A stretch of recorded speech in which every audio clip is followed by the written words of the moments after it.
दोन शिष्यांवर बलात्कार केल्याप्रकरणी 2017 पासून शिक्षा भोगत असलेला डेरा सच्चा सौदाचा प्रमुख गुरमीत राम रहीमला नुकताच 40 दिवसांचा पॅरोल देण्यात आलाय. या काळात तो सिरसा इथल्या त्याच्या आश्रमात राहणार असल्याचं समजतं. एका बलात्कार्याला इतक्या सहज पॅरोल कसा काय मिळतोय, यावरनं माध्यमांमध्ये सध्या संतापाची लाट उसळली आहे. कारण असा पॅरोल मिळण्याची ही त्याची पहिलीच वेळ नाहीये. तर 2017 मध्ये विशेष सीबीआय न्यायालयाने दोन शिष्यांवर बलात्कार केल्याप्रकरणी या राम रहीमला 20 वर्षांची शिक्षा सुनावली. तेव्हापासून आतापर्यंत या 8 वर्षात हा राम रहीम 14 वेळा तुरुंगाबाहेर आलाय. एनआयएने दिलेल्या वृत्तानुसार राम रहीमला 2020 मध्ये पहिल्यांदा 1 दिवसाचा पॅरोल मिळाला. 2021 मध्ये त्याला 12 दिवसांचा पॅरोल मिळाला. 2022 मध्ये त्याला 21 दिवसांचा फर्लो आणि 30 दिवसांचा पॅरोल मिळाला. 2023 मध्ये तो दोनदा फर्लोवर आणि एकदा 40 दिवसांच्या पॅरोलवर तुरुंगातनं बाहेर आला.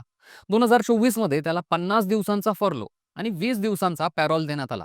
यावर्षी म्हणजेच 2025 मध्ये तो तिसऱ्यांदा तुरुंगातून बाहेर आलाय. यापूर्वी त्याला एप्रिलमध्ये 21 दिवसांचा फर्लो आणि जानेवारीमध्ये 30 दिवसांचा पॅरोल देण्यात आला होता. राम रहीमची अशा प्रकारे तुरुंगातनं सुटका झाल्याने टीका होतीये.